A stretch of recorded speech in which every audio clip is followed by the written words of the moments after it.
So today I'm going to do a content, as you can see, on how to write engaging content on social media. Anyway, let's get straight into this. No more diddy-daddling around. So why content? So let's talk a little bit about why you should use it first, so you can be motivated to actually want to start writing it for your business. Right, okay, so I see Maggie just asked there, does she write a lot or a little? So I'm going to come to that in a little while. So let's just talk about why content. First of all, it demonstrates value. It shows your prospects exactly what you can do. You know, it's very easy for people to say they're good at what they do, but how about you just show them? You give them a little taster and you demonstrate the value that you've got to offer to your prospects. So they're left wanting more. They're left wanting to see the next level of support with you. And they're left thinking, wow, if he provided me that for free, can you imagine what I'd get if I paid for it? The demonstrating value is very, very important. And that's why content's so powerful. Another one, it builds a relationship with your audience. It allows people to know, like, and trust you. When people get to know you a bit better and they like you and they trust you, they're going to want to work with you. And you can do that simply by sharing content, parts of your life, and updating social media on a regular basis. You know, if you become friends with your audience, people want to give business to their friends. You know, if you needed a photographer, yeah, for whatever reason, and your friend was a photographer, who is the first person you would go to? Your friend. So by posting content, you are allowed to build a relationship with your prospects and your audience. It also generates traffic. Now, it doesn't always need to be valuable. Content is just a way of creating a bit of noise, creating a bit of buzz, being visible, and generating traffic, which is the technical word for engagement, of people that will funnel into your business. When you click create social media, people will click through to your profile. They might look at your website. They might drop you a message. So it just generates traffic, no matter what it is. Could be awful, could be controversial, could be annoying, but it still generates traffic. It makes you visible and memorable. Look, if you're constantly showing up in people's faces, then you will get more business because people will remember you when they need your products and service. And you're constantly being reminded. They're constantly reminded of you all the time. So make sure you're posting regularly so that you're in the forefront of people's mind. So when they need the product, they're going to come to you. It's free. People pay thousands of pounds for a little tiny square in the middle of a magazine article, but hang on a minute. Why do that when you can use social media completely free? You've got up to 5,000 friends you can have on Facebook. You can have a Facebook page, a Facebook group, Instagram, LinkedIn, Twitter.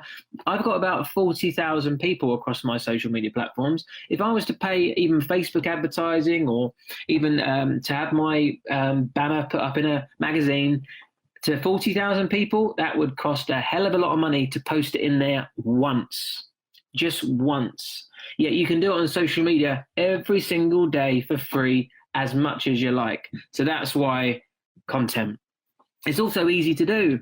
You know, I'm going to be coming into the different types of content you can use. Doesn't always need to be valuable content. It can just be your life.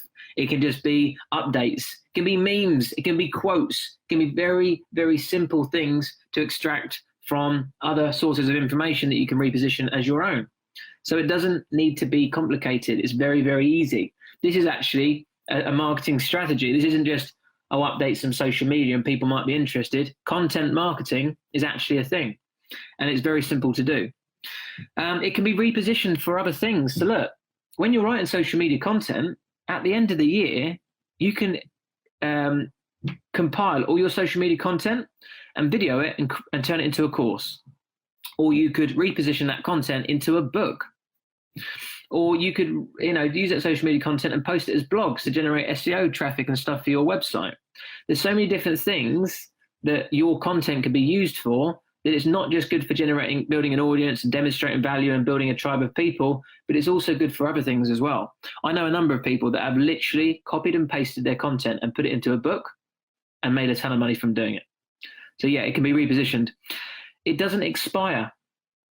It's online for good. Like advertising in a magazine or something, it's in there for one day or 1 week, and then people chuck it away and they don't ever read it again. Whereas social media is searchable. It's online. If you write a blog, that might be going in circulation for years on Google. If you write a bit of social media content, people might be sharing it, liking it, and commenting on it years down the line. So it's online for good. And lastly, why social media content? It makes you money. Yes, it isn't just fancy to build an audience, to like get a couple of likes. This can make you money. It's actually the main strategy I use, and it does make money. Mark my words. Right. So let's go into the types of social media content. So I've listed 5 main ones here.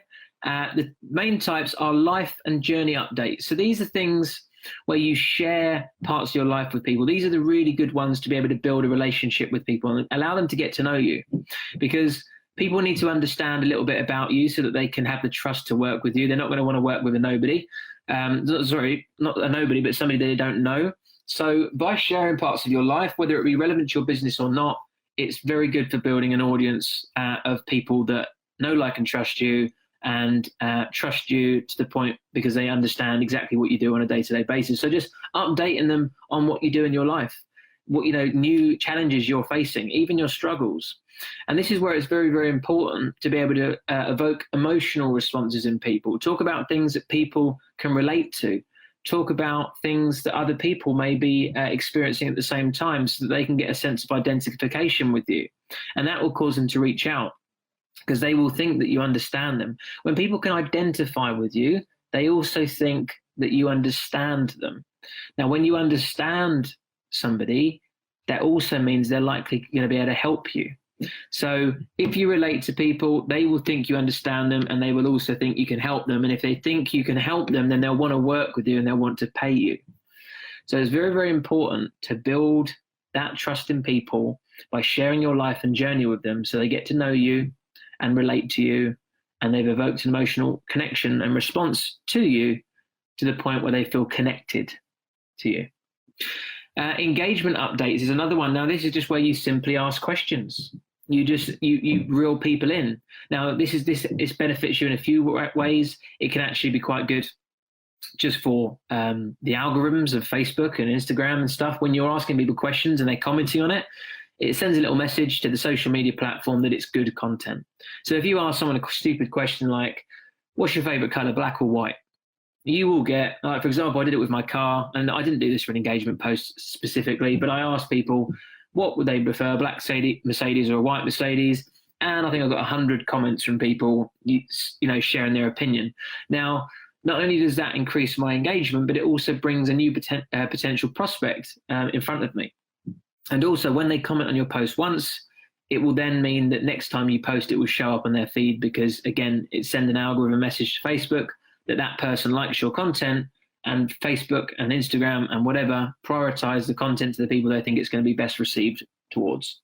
So, yeah, engagement updates are good for the algorithm, but they're also good for just asking questions and engaging with your audience. For example, if you're a mindset coach, then you might want to ask people, what's the number one challenge you currently face with your mindset right now?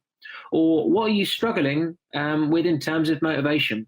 Or what could motivation do for your life? If you had the right motivation, what would it do for your life? They're good for asking your target market specific questions, and that will generate an opportunity for you, and they will bring themselves into your awareness, and then you can speak to them behind the scenes and potentially speak to them. Anyway, the next post is a valuable post. Now, this is the best one. Now, this is where you're demonstrating value, and you're showing people exactly what you can do.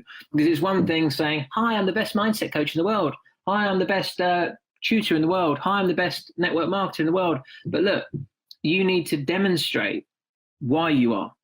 Now, what the best way to do that is then to show them by explaining the things that you do and how you help people and some of the things they would get from working with you. And we're going to come into that in a little bit more detail in a while. But for example, I'll post things about motivation and procrastination, perfectionism, fear of failure and stuff like that, because then people know, he knows what he's talking about. Therefore, he can help me. Let me see if he can help me further. Then they might drop in your message. Or when you do have something to offer, like a product or a coaching program, they'll have already known that you can help them because they've been seeing all your content. They'll be much more likely to take advantage of your opportunity. Lifestyle posts. So look, at the end of the day, if you want someone to work with you, these people are going to have to want what you've got. Now, it's all very well and good, you being a happiness coach, for example. But if you're not showing you're happy, then why the hell are they going to listen to you? It's all very well and good you being a success coach. But if you're not successful, then people are not going to work with you. It's all very well and good you selling your skin cream products. But if they don't see your skin glowing, then why are they going to want to buy them from you? So lifestyle posts are about showing your potential audience what your life is like and demonstrating the desired outcome that these people are looking to receive. So, if you're an entrepreneur and you're helping people with business, then you're going to want to post some like cool entrepreneurial shots. They're going to want to get a glimpse for who you are and what you're all about and what sort of life you lead so that they can admire you and be empowered by you and position you as an authority figure. So they can look up to you with elevated status and say, I want to work with that person. I want to be associated with that person. I want to be proud and feel more significant and powerful because I've got that person associated with myself. So that's why lifestyle posts are very, very powerful, because who's going to listen to someone who's got a crappy life or unhappy or whatever, or a personal trainer who's, demonstrating a life that doesn't look healthy. So if you're a personal trainer or a nutritionist, you want to be showcasing your life to be around fitness and nutrition, so people can get a glimpse of what they may be able to receive if they work with you. And the last type of post is an anticipation post. So this is what you can do around launch strategies, and they're very good for building people up, getting them excited, generating a bit of buzz, so that when you do eventually have something to offer, they're waiting for it. So for example, if you're launching your website and you've got things coming out, you want to be in the pre-launch stages. You want to sort of be alluding to the fact you've got something exciting coming soon, so that people on the edge of their seats, they're waiting for you to let it drop.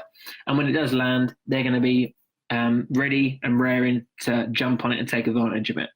So you can do this by saying, I'm so excited. This is the sort of some of the value you're going to get, and building it up over a period of time so more people see it. Because look, when you launch something, it's only about 7% of your audience that actually see each post. So you need to be posting things multiple times to even get anywhere close to your entire audience seeing it. So the best way you can do that is by, staggering it over a period of time and warming people up so that they are very aware that things are coming. Then when it does come, it'll be much better received. Anyway, moving on. By the way, I forgot to mention the reason why, I created this PowerPoint today. The reason why I'm doing this today is because the guy that was supposed to be doing the training is very unwell. And he couldn't, unfortunately, come and do the Facebook Live training. He will be coming to do that another time though, guys. But yeah, I created this PowerPoint today, and I was going to write you 4 things content needs to be, but actually I've gone away and I've delivered you double the value for half the price, and I'll invoice you for this after. No, I'm joking. So 4 things times 2 that content needs to be. First of all, it needs to be relatable. Now, I mentioned that earlier, and that's about people having identification with you. Because when they identify, like I said, it shows that you understand them and you have common ground with them. And that when you have that understanding, then it shows them that you can potentially help. It needs to be valuable. It needs to be something that they are going to get benefit from, that's going to help them in some way. It needs to be engaging, because it can't be boring. It can't be dull. It needs to be something that's going to attract their attention and that's going to allow them to read the entire thing. It needs to be unique. There's no point writing the same old crap everyone's writing, because it will damage your brand. It will get boring. People will turn off to it, and they can just find that information anywhere. They can Google it. You don't want them to see you as just as valuable as Google. You want people to look forward to your content coming, because they know that they have to watch it, because if they don't, they're never going to see it again. If they see top 5 tips for getting out your comfort zone, and they can see that it's the generic stuff everyone's saying, then they're going to go, do you know what? I'll catch that later, or I'll watch that on YouTube or Google another time. But if they know that it is unique, then they are certainly going to stick around, and they're going to want to prioritize it in terms of what they read and watch online, because yours isn't going to come around again. It needs to be personal. It needs to be about you. Look, the amount of stuff I talk about in terms of personal branding, like you are your product, no matter what you're selling, you are the vehicle that take people through to your products and service. So your content needs to be about you. And we're going to come into storytelling in a minute. Conversational. Now, it doesn't need to be rigid, doesn't need to be factual and formal. It just simply needs to be conversational, chatty, as if you was talking to a mate in a pub, as if you was having a conversation with your best mate. However you would be talking in front of a client is how you want to be writing it. It needs to be powerful. So it needs to stick in people's mind, it needs to be memorable. And powerful content is the ones that gets remembered, shared, liked, and people reach out as a result of. So the more powerful, the better. I'm going to come on to how to make it powerful shortly. And it needs to be concise. This is the biggest problem in content that I see. People don't know what they're talking about. Therefore, the audience don't know what they're talking about. When you're writing content, you write it about one thing and one thing only. If you're writing about, and the more specific, the better. The more niched, the better. If you never write about personal development, for example, you want to be talking about confidence, for example. And if you're talking about confidence, don't start talking about belief in yourself and all that sort of stuff as well, because it just becomes diluted and it distracts people, and your message becomes very blurred. So keep it very concise. Anyway, I'm going to come into examples of this in a minute. Now, the power of storytelling, like I said, it builds a relationship. Now, specifically, I'm going to explain a bit about what storytelling is, but it's pretty obvious. It's where you deliver value and share content through the power of storytelling. And it's very, very powerful because it builds a relationship with people because they're getting to know you rather than the surface level value informational type stuff you're delivering them. They're getting to know you if you're telling them a story about yourself. Also, it delivers passive value to create empowerment. When you're delivering a story, people go, ah, right, that's what worked for him. That's what worked for her. That's what I need to do. I've got a great idea. I'm going to go away and do this. So they think that they've uncovered that information for themselves, but really you passively delivered that value through a story. So it doesn't look so obvious. And that leads me on to the next point. It doesn't seem like marketing. It's very personal. Now, when it's like top tips for creating irresistible confidence, funnily enough, I've actually created that blog before because you can do different types of content from time to time, but the best ones are storytelling, because top tips for unstoppable confidence looks like some marketing, piece of content marketing, because you're trying to sell to people. Now, when you share a story, it's far more passive and less direct and more personal. And that is the most prioritized content on social media. At the end of the day, people are following you on social media because they like you. They're not there specifically for the value, they're there for you. And that's why they've added you as a friend with your profile picture and your name. So the more personal is the better. So if you can distribute value through a story, it's going to be much better received. Again, it also allows people to understand it better. Because if I start talking about reticular activation systems and how bringing things into your awareness can make you more susceptible to opportunities, people are just going to go, huh? But if I talk to you about a story about when I got my first car and then I noticed that it was everywhere because I would brought it into my awareness, and you can do the same thing with, I'm using this as an example, but they're the two things. Reticular activation systems is the information, and buying a car and then seeing everyone driving that car because you're bringing it into your awareness and you're aware of that car is a similar thing. And you can share a story on the same topic, but one is far easier to understand and more engaging and more interesting. And that brings me on to the final comment, which is, yes, it's far more engaging than any other type of content on social media. And that's a fact. If you write a story and you write just a piece of content, your story will get far more engagement. And that's a fact. And you can test it out for yourself. Right, the perfect structure for content. I'm going to come and show you an example of this in a minute, but this is the bad boy. So do a screenshot now for anybody that's watching. This here is the bad boy, my unique created format for creating content. If you write it like this specifically, you are going to get a ton of engagement and a God, a ton of leads. I'm going to go into this in a bit more detail in a minute, and I'll show you an example. So this is the perfect structure, the subject. Please start every time by writing about a little note that's so you know what the hell you're talking about, because it's just like in school, you know, when the little when you were younger, you would write on the page, and then before you by the time you got to the end of the page, you'd realize that you'd slowly moved along the side of the margin, and you'd end up further in the middle of the page, because you go off track. You go off track when you're writing, and you go off track mentally when you're writing as well.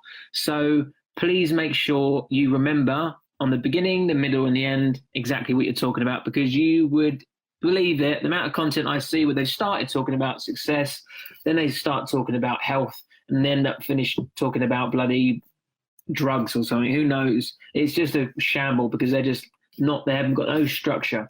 And when people don't understand what you're talking about, they're going to drop off. They're not going to like it. They're not going to engage it, and they're going to turn off to your content. They're just going to be like, you know what? This content's crap.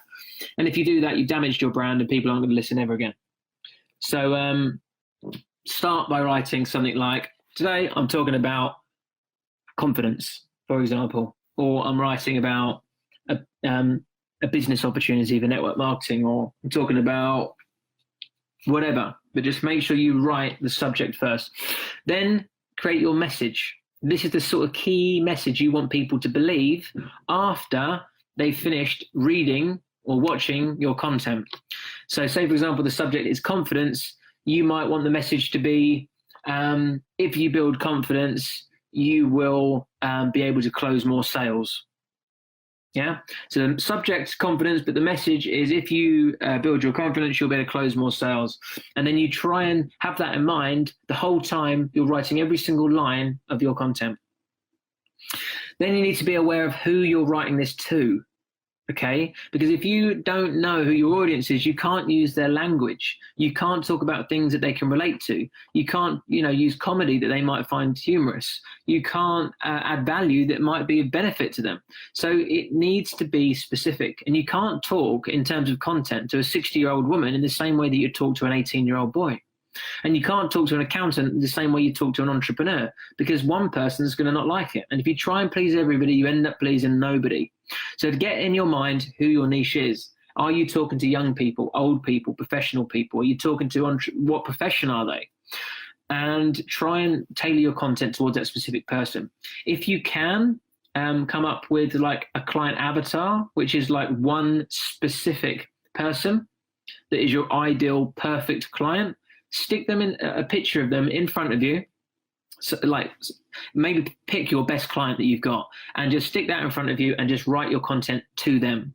And if you haven't got a best client, then just print off a picture of someone that looks like your ideal client, give them a name, and just look at them every time you're writing content. So you're writing a content to Jane in her 30s who's in corporate with 2 children and is looking to get unstuck and develop a life beyond her wildest dreams. Write the content to her specifically, and you'll find it a lot more natural. Next one, headline. And we're going to come into this. I'm going to show you an example. But a headline needs to be something that engages the audience. It needs to be a bit of a pattern interrupt, where it interrupts the flow when they're scrolling through social media. If it's just looking boring, they're just going to scroll past it. So it needs to be something that gets their attention. It's another word for this is clickbait. Something that makes people click on the post and read more. So, people go a bit extreme with this, and they might write a post, something like, my dad just went to prison, or my mum is a one-eyed prostitute, or something like that. You don't want to be going that far with it, because people get a whiff of the fact that it's just utter bollocks. People, they want to be interested, but they don't want to be lied to. So make it engaging, make it controversial, make it interesting, but make it relevant in some way. It doesn't always have to be massively out there. It might just be like the last bit of content I wrote, the headline was, "You don't have the resources to be successful." Now that might trigger a few people. They go, "What do you mean I don't have the resources to be successful? How dare you?" I mean, or the headline might be something like, "I've failed." Yeah, and they might think, "Oh God, hang on a minute, maybe he's failed. I want to read this, is interesting." And then it goes into talk about something else, something relevant, but not quite along the lines of what they was expecting. Hook them in. Click bait. Give them the bait to make them click. Then it needs to give them the hook. So the hook needs to be like a couple of sentences, a couple of lines that give them a little bit of an idea of what your content's about and makes it interesting and engaging to the point where they're going to want to read more. If you start the hook with a boring first couple of sentences, they're not going to read it. People's time is valuable, and there's so much noise online that if you don't engage them with the first couple of lines, they're not going to read. And all that value you've got in that post is irrelevant.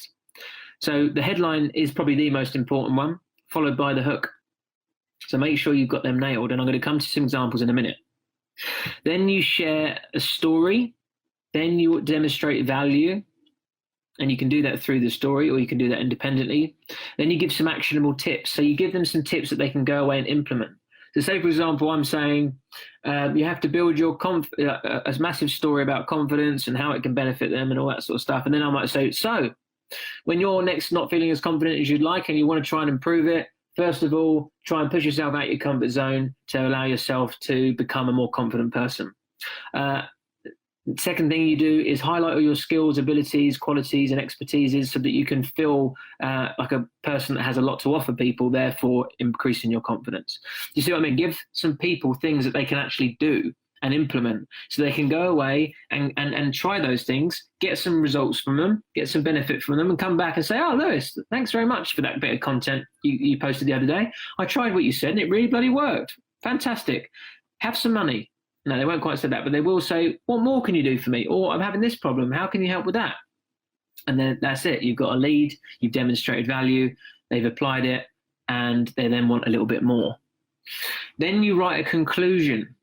So this is like an essay at the end of the day with an introduction, which is the hook, with a title, which is the headline, an introduction, which is the hook, the body, which is the story, the value, and the actionable tips. And then the conclusion sums it all up. But here's why it's important. Because if you write the conclusion and you make sure that you link it up to the thing that you've spoken about in either the headline or the hook, then people get a real sense that the content is tight. They can see that you've spoken about the same thing from start to finish, and it starts to look like you have delivered a really tight and thorough piece of content. They just remember the beginning and they remember the end, and they think, okay, it's about the same thing. So even if you veered off massively in the middle, as long as you start and finish in the same way, then it's going to look really tight and neat and valuable, and they're much more likely to engage and like it. So we're going to come into, again, an example of that in a minute. And then a call to action. Now, you don't have to put this in every time, and I wouldn't advise to do it every time because you don't necessarily want to look like you're desperate for clients or customers in whatever product or service you're selling. But every time you deliver a bit of value and you think it's a really good piece and you haven't done it in a while, you can say, if you found this valuable, please feel free to drop me a message so that we can have a conversation or arrange a complimentary discovery call, or so that you can try one of my products, or so we can see if you're a good fit, because people don't necessarily know what to do. So you need to tell them, this is what you read, this, have some value, and then this is what you do next. So, and people won't necessarily reach out. They won't have the confidence to reach out. They won't, They'll have all their own insecurities and doubts about how you won't want to work with them, or how they wouldn't dare message a stranger. So make sure you invite them. So when you've added a bit of value and you feel like it's a bit time to try and offer some people the opportunity to speak to you more, then add a call to action. Whether that be visit my website, check out another blog, watch this YouTube video, drop me an email, message me, let's talk further, let's arrange a complimentary discovery call. Whatever you want them to do, make sure you tell them, otherwise they're not going to know. And then leave it on a powerful one-liner, something that's really going to hit them right between the chest and going to get them to think. It's really powerful and motive. And this is where you're going to get that little like at the end. If you really hit them with a bang right at the end, they're going to give you a nice little like or a share, or they're going to go straight into your inbox because you've hit them hard. So something relevant to the subject, something relevant to the headline and the hook, something valuable, powerful that you can leave it to really leave it on a, like when a mic drop moment, when like a rapper or somebody is, doing a street rap battle or whatever. And at the end, they just drop the mic. Yeah. Just before they drop the mic, they probably left it on this powerful last little beat or whatever they do in rapping. No, I'm no expert, right? That is the equivalent of what you want to be doing with your content. Leave it on a mic drop, and then move, and then they'll be much more likely to reach out, like, and engage. Right, things to always do with content. Always use a picture of you. You are a personal brand. This is the way the internet is moving these days. No matter what you sell, whatever it's products or services or coaching or tutoring or whatever online business you have, you are your shop front window. You are the vehicle that take people through to your products and service. If you don't put a picture of you, your content is a load of words on social media that has no connection to you and the value that you've got to offer whatsoever. So make sure you add a picture. Plus, pictures are much more engaging. A lot of people are visual people. It's more of a pattern interrupt. It's more interesting. And also, Facebook do prioritize pictures based on people's preferences. Yes, you might not know this, but if you actually have a picture of you standing on the beach, they all have keywords tagged all over it on the back end of Facebook. And if, say, for example, people like pictures with a load of beaches on there a lot, and you've got a picture of a beach, it will be prioritized to them and the algorithms. So it's another way of increasing the algorithms and finding people that may be interested in your content. So it's just an extra layer that you want to be adding in, pictures, and of you specifically, not generic ones of like the crap that you see in this PowerPoint. Let me give you an example. Don't be posting pictures like this in content. That is the most boring, useless crap you can ever do. It will just turn people off. They'll be so bored and sick of it. Do not post these types of pictures in this content thing here. Only post pictures of you, potentially with a quote over it if it's small, but the more natural and personal it looks, the better. So just a picture of you loving life, something relevant to the picture is simply all you need. Ideally, of you smiling or looking at the camera or something in some way. Always add links to the comment section. If you're going to use a call to action, don't post the comments. Don't post the link in the actual post itself, because that will decrease your algorithms on Facebook or Instagram. Facebook and Instagram want you to use advertising on their platform. They want to keep you on there, so you start clicking around and stuff like that and making money from them. If you post an external link, you're basically pushing people off of their platform, and they don't want that. So therefore, if you do that, they will punish you for it, and they will start pushing your content to those people. So make sure you put the links in the comment section. Add emojis, but don't overdo it. I hate when I see all the posts that are just full of emojis every line. It just looks cheesy and tacky and markety, and it just looks like you're trying too hard. People don't like it. People don't respond to it. They might have done back in a few years ago. They don't anymore. So use them a little bit to spice up your content to a certain extent, and be a bit more emotive, I guess. But don't take the piss of doing it every line, because it just looks childish, in my opinion. In terms of Facebook groups and links and profiles and messages and stuff, you can post that as fine. It's just any external links, keep them in the comments. Apart from, there's one time where you don't want to do it is if you're doing a Facebook Live and you've got something really important that you want people to see, like a website. Put it in the description then, because you can get away with doing it every now and again. Just don't do it all the time, because you will ruin your algorithms. But a Facebook Live, it's so engaging. There's so many people watching it and commenting on it that it actually bypasses the algorithms usually. And sometimes it's better to put the link in the description, because it means that more people are going to click it, because it's much more visible to them. People sometimes miss it in the comment. So it's a bit catch-22. So if it's something really, really, really valuable, every now and again, you're doing a Facebook Live, stick it in the description, but just don't make a habit of it. Things to not do. Don't mimic someone else's style. Be yourself. People will suss you out. It won't seem genuine. People can smell it from a mile off. If you are not, for example, the cool, casual, sweary, funny person that some people are, don't try it. Just be you. If you aren't the emotive storytelling type person, then again, don't force it. At the same time, you have to grow and develop, and you have to get used to it, and you may be a bit uncomfortable to start with. So that is obviously something you need to develop over time. So I'm not saying you don't do that, but at the same time, don't force a certain personality and writing style that's not you. There will be something that's you that's far more interesting to people. People want to see you. People are there because they like you. Obviously, they wouldn't be on your profile. So embrace that. It's very, very draining to be putting on a front. And if you're not a professional, don't try and be professional. If you are a professional, just own it, and you'll attract those types of people. Put out your vibe and you'll attract your tribe. It works the same with the content. Just write it how you would write a note to yourself, or how you would write a note to a friend, or anything like this. Just be you. You'll thank yourself for it much down the line. It will seem a lot easier to do. Don't be professional. It's boring. I know that sort of contradicts everything I've just said there. If you are a professional, but at the same time, it is boring. This isn't LinkedIn. Don't be a corporate Karen, as Natalie was trying to do at one point. It's just be you. Just be casual. Like I said, talk to your audience like your mates down the pub, because they don't want to read a textbook. Otherwise, they'd read one. This is social media. It's for their friends and people they're interested in. Just try and be as casual as you can, but don't force it. Be you, but just don't feel the need to be so stiff and rigid. Don't try and make it perfect. Just get it out there. This is something I struggle with because I am a previous sufferer of perfectionism, but sometimes I'll think of a banging bit of content, but I don't really have the time to get it out.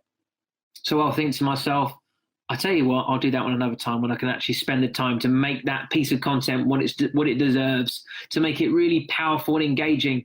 That is the wrong thing to do, because I tell you what I do, I don't bloody post it. Yeah, it's better just to get it out so people can see it and get like 10% of the value rather than none. So don't worry about it being perfect. Don't worry about being a novel. This is going to be scrolled past by most people. It's going to be forgotten about tomorrow. It's going to be, a little like, and then someone's going to be onto a cat video in the next 10 seconds. Don't worry about it being profound. Ideally, you want to make it valuable and good. Don't worry about it being perfect. It's much better just to get it out there. Imperfect action works every single time. In answer to your question, Vanessa, hashtags for Instagram, absolutely. Use hashtags that are relevant to your thing that you're talking about, as well as things your target market would be interested in. So, for example, and this is for Instagram specifically, don't worry about them with Facebook. They're not used. They are possible, but there's no point. But so what I mean by that is with Instagram, you can post things like, if your niche is entrepreneurs and you're coaching them on mindset, for example, like me, you would want to put some hashtag specifically to the mindset stuff. So mindset, personal development, success, determination, confidence, clarity, all that sort of stuff. And then also write some hashtags that are specific to your target market. So entrepreneur, business owner, hustle, grind, 10x, all that sort of stuff. So that people that are not just interested in your subject matter can find you, but also your niche itself can find you. Do 30 hashtags on Instagram, no more. If you do more, they won't work. If you do less, you're wasting an opportunity. So 30 every time. If you can make them different, do. I don't know how people can come up with that many hashtags myself. So I personally just copy and paste the same ones every time. But that's apparently not actually that good to do, but it still works. But yeah, hashtags are good. And again, put them in the comments, not the actual description. Different reason for this, nothing to do with the algorithms, but just on Instagram, it looks a bit cleaner and it works in the exact same way. So rather than having the hashtags in the description, you can put them in the comments. People won't know that you're using hashtags, so you look a little bit more cool, that you're not begging for likes of hashtags. It's in the comments, people don't know, and it looks cleaner and fresher. Right, so let's look at some example content. So I'm basically it's funny enough, I wrote this bit of content with one of my clients, Gemma, who's in the group, a new member. So this isn't specifically the most valuable and powerful piece of content. It's just a quick example that I threw together based on Gemma's story, because I know her, because we've worked together for a while, and we wrote a piece of content together, and it shows you these key areas. So I'm going to show you it right now. Here it is. Ta-da! So this is where you're going to see all this coming into play. And I'm also going to share a couple extra things with you that people don't tell you, that I've read in a specific copywriting book. That's a secret copywriting book that not many people know about. Right, so let's go over it. It's the subject, passive income. That's what she's talking about, okay? The niche, it's mums, okay? That's who it's for. The style, that's another thing I didn't even mention earlier. It's casual. So you have to work out what your style is. based on what I was speaking about earlier. If your style is casual, then write it casually. The message: don't trade your time for money. Make money while you sleep. So all this stuff here is just for you. No one's going to see that, but it's just so that you can see. Oh, I hope you can see this, actually, guys. Let me make this a bit bigger. The subject is passive income. The niche is mums. The style is casual. And the message is don't trade your time for money. Make money whilst you sleep. So ideally, people need to know this is about passive income from start to finish. It needs to be written for mums. It needs to be using mums language, using pain points that mums might identify with, and offering value that might be a benefit to mums. The style needs to be casual, so it needs to be written in a conversational, casual tone. And the message is don't trade your time for money, make money whilst you sleep. So by the time they finish reading this content, and even halfway through, that should be the key message that they are receiving from reading this content. So now let's get into it. Headline: do you make money whilst changing a nappy? Now, it doesn't always need to be funny and silly, but I find that that's interesting and it's going to make people listen. So it's a little bit like, do you make money whilst changing a nappy? But it's relevant. It's talking about passive income. It's casual. It's to mums.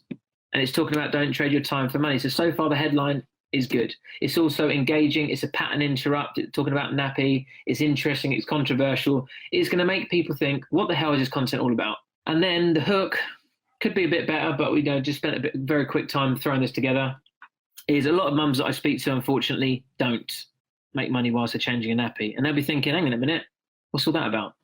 Then the body, they work hard, very hard. Now, this is another little something that I want to share with you now, which is the copyright and editing tool I mentioned. These little bad boys here might not look like much, but that is a very powerful tool to get people to bloody read what you're saying. You'd be surprised. Little cliffhangers like that, and these ones as well, question marks and ... They basically leave people wondering what you're going to say next. Now, at the end of the day, and also you'll see that I've spread this out into sentence by sentence rather than a big block chunk of text. Now, if I did it like this, and you're busy on social media and you're in your lunch break and you're eating a sandwich and you want to quickly get some value and you see that, you are not going to read it. You're going to think, do you know what? I haven't got time for that. However, if it's like this and they've got the ... they'll go, do you know what I'll do? I'll quickly just read one line. And then they'll get the ... and it'll build a bit of anticipation. It'll be a bit of a cliffhanger. And they'll say, do you know what? I'll read one more line. Then they'll read that and it'll do the same thing. Now, if every single sentence is engaging and a cliffhanger and relevant and valuable, they are going to keep on accidentally reading every line until they get to the end and realize they've read the whole bloody damn thing, got a lot of value from it, like it, comment it, share on it, reach out and get a client by accident. All whilst they're going for a shit on their lunch break, right? So that's why the ... and the question marks are very powerful. Build anticipation. So yeah, a lot of mums that I speak to unfortunately don't. So do you make money whilst changing a nappy? A lot of mums that I speak to unfortunately don't. They work hard, very hard, working all the hours humanly possible in the day and exchanging their time for money. The problem with this, they don't have enough time. Being a mum is hard, and I know because I am one. So now we're going into the storytelling part. Yeah, this is the part where we're starting to talk about Gemma, who this content was written about. And it starts to create understanding around who she is as a person, to be able to build that know, like, and trust factor. I used to work as a teacher and I loved helping people, but yet I seemed to constantly work and never earn the money I wanted to earn. I didn't have time to spend with my family. I didn't have money to spend on my family. My dream job was actually, I was supposed to say, causing me the biggest pain in my life. Now, right now, the mums are probably identifying with the fact that they don't have the time to spend with their family and they don't have the money to spend on their family, and their dream job is causing the biggest pain in their life. They might identify with that and it might be relatable. Therefore, it's going to show an understanding that you understand them, therefore you can help them. Remember the relatability and identification. And it's also a story you're talking about, and it's personal. It's not information. It's about Gemma's story specifically. It was only much later, again, I just rushed this, but later in life where I was introduced to the idea that you could make money without actually working for it. So again, sorry, this is just typo because I just cut this together earlier. Notice I said make and not earn. Again, this is all different sentences. It's not put together. It's not bulky. It's separately. You could even do some dots here. You could even put some question marks here. It doesn't have to be a question. It doesn't have to be a cliffhanger. Just chuck them in and it will encourage people to continue reading, not eating. You see, we have this idea that we have to physically earn our money, but actually there are ways of putting in the groundwork so money works for you. Passive income streams are ways of putting in some work to earn money initially and then reaping the rewards for it for a time much longer than you spent actually working for it. For example, property. You find the investors, you buy the house, you rent it out, you work hard, ... Then, question mark. So you're going to be wanting to see what the next line is. You make a ton of money forever. Whereas before, I taught kids, I marked their work, supported them, I worked hard, then I got nothing until I did it again. So here's the value in the storytelling. If we go back to the, oh, hello, remember me? But let's go back to the slide. If you remember the structure, we've done the subject, we've done the message, the niche, the headline, the hook. Here's the story and the value. The story and the value, which is sharing personal experiences that passively deliver value here. Yeah, passively deliver value and create empowerment, less like marketing. So here's the actionable tips. So we get down to here. So to anybody who's fed up with exchanging their time for money, these are things that they can do to implement and take action on this piece of content. So it's not just something they read and ignore, they actually do something with it. Work out what you're actually earning and how much time it takes to fulfill your work, and realize how much money you're being paid for your time. Work out how much time you have left on this earth and ask yourself, are you happy earning that money for your time for the limited amount you have left? Read books to educate yourself around money mindset and financial literacy to bring into your awareness all the things you could be doing. I recommend Rich Dad Poor Dad, Secrets of Millionaire Mind and Money by Rob Moore. Now, extra little bonus here, if you know any people that have books, tag them in, because they will enjoy the plug and it will go onto their social media platform, and they'll likely leave it there if you've plugged them, and then it will also be shown to their audience. So that's and it also shows that you know professional people. So say, for example, you've read a bit of my content, you could tag me in and then it will come up on my wall. Or say, for example, you've done someone's course and you found it really valuable, you can tag them in and it comes up on their wall and it shows that you know people and you're investing in yourself, little things like that. But also, so look here, you're giving people actionable tips that they can apply to their life, and they can actually get some more value after they've continued reading. So they can go away, implement it, and come back to you and say, wow, that worked, thank you. What more have you got for me? Yeah. And you're also just like giving without asking for anything in return. You're saying, look, here's some good books to read. These are great books. Go and read them. You're not saying, look, give me money. My product's brilliant. This is what my 12-week program is all about. This is what my business opportunity is about. This is what my food business is all about. It doesn't have to be like that. You can literally give, and receive. You know, this is what Gary V talks about. Jab, jab, jab, right hook. Give, take. So by giving people value, even if it's in the form of someone else's content and other people's books, people then are thankful that you've given them something that's helped them, and they're going to want to then return that favor by giving you something in return. That might be a like, a share, a comment. It might be working with you or recommending a friend to you. So just give a lot and add some value. Right, now, the last piece, conclusion. Now make sure you link this up to the title and the headline and the hook. Don't write about something else. It's just like in typical, in school, in college, and university, they tell you never introduce something in your conclusion that you haven't had in your body or in your introduction. Don't ever include new information in your conclusion. This should be a summary of what you've spoken about so that people can get a bit of a short, sharp, tight, brief overview of what you've spoken about, so they get this nice clarity that they know what they've read, and you've summarized over it, and they're left thinking, okay, I understand what I've just read now, thank you. So exchanging your time for money isn't wrong. If you're happy with earning them, then if you're happy with earning that, then you are. Oh, no, I can't remember what I was supposed to say there. If you're happy with earning that money for the work you do, then Ignore everything I've said. However, if you're someone who thinks you and your family deserve more and you want to find ways to have more money rather than earn more money, then you can. It's 100% available for you if you go looking for it. I did, and it was the best thing I ever did.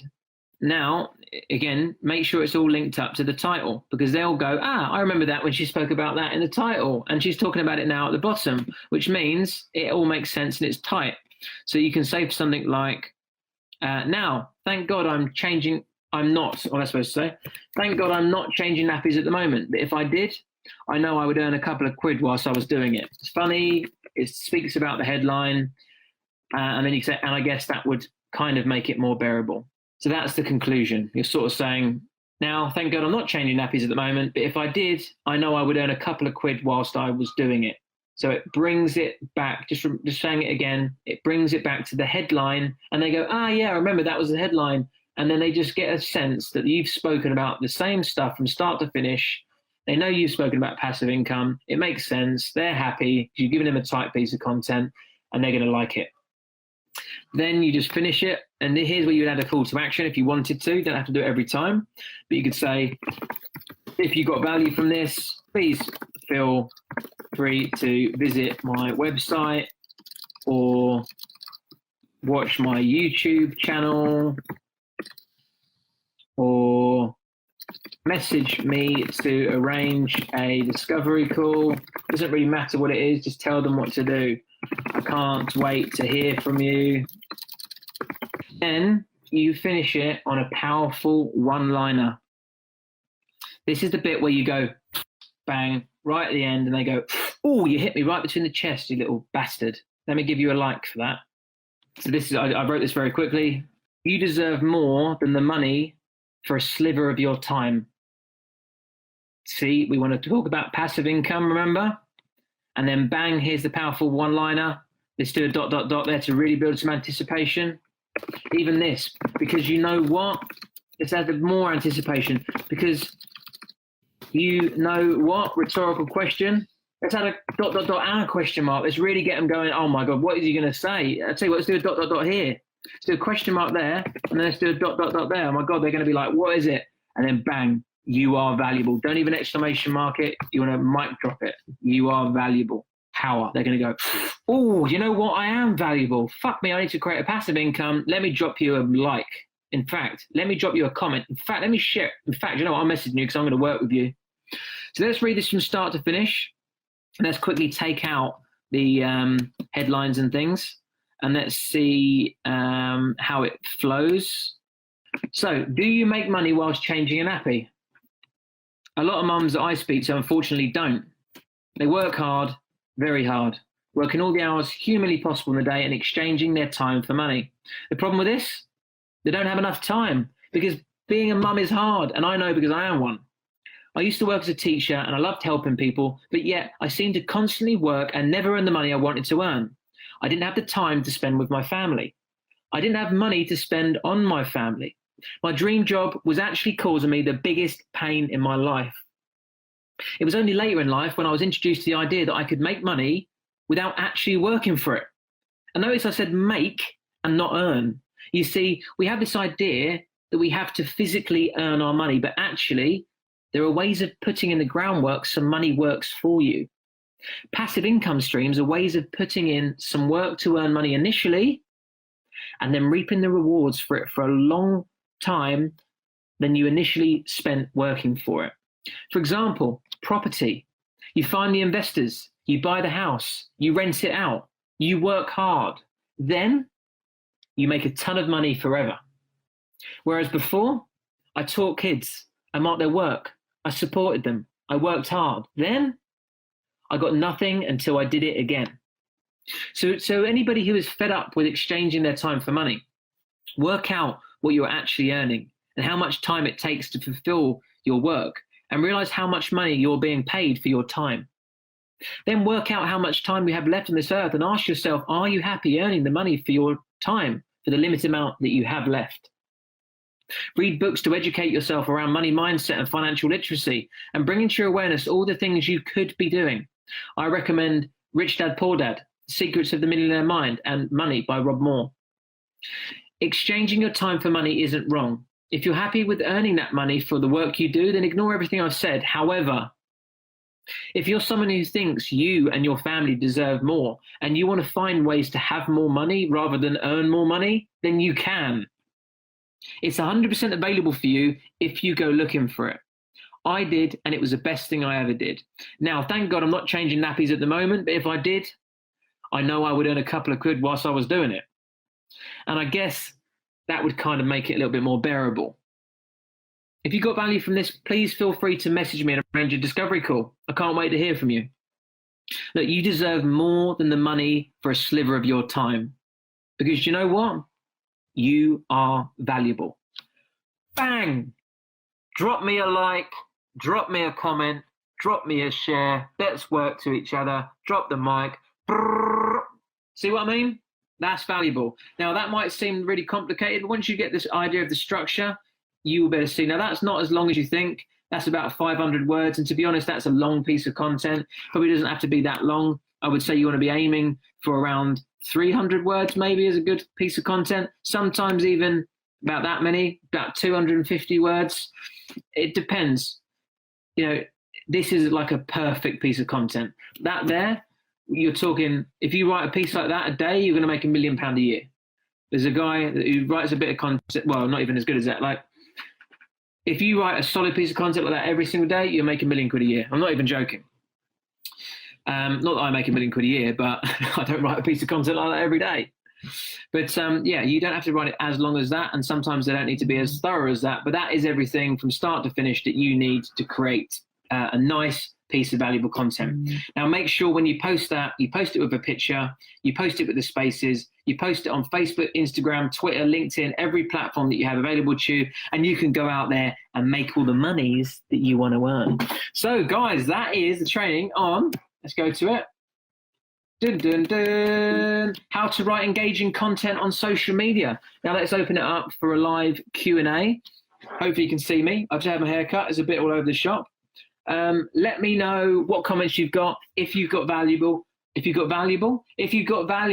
please drop me some love hearts. Please drop me some likes. Please drop me some angry faces. Why not? Fuck it. Just give me the engagement that I deserve. I need it. I crave it. I'm joking. I always get a bit energetic when I'm doing content for some reason. When I'm doing actual training, I love it. That's the reality. Look, that might have seemed a bit overwhelming. To be honest with you, I hit that from every single angle possible. I told you everything you need from start to finish to write some very, very, very valuable content that's going to engage people, that's going to build an audience, a tribe of people that follow you and that want to work with you.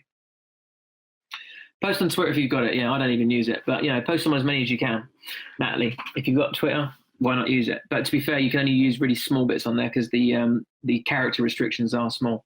Would you post the same content and image on each platform, use a different picture?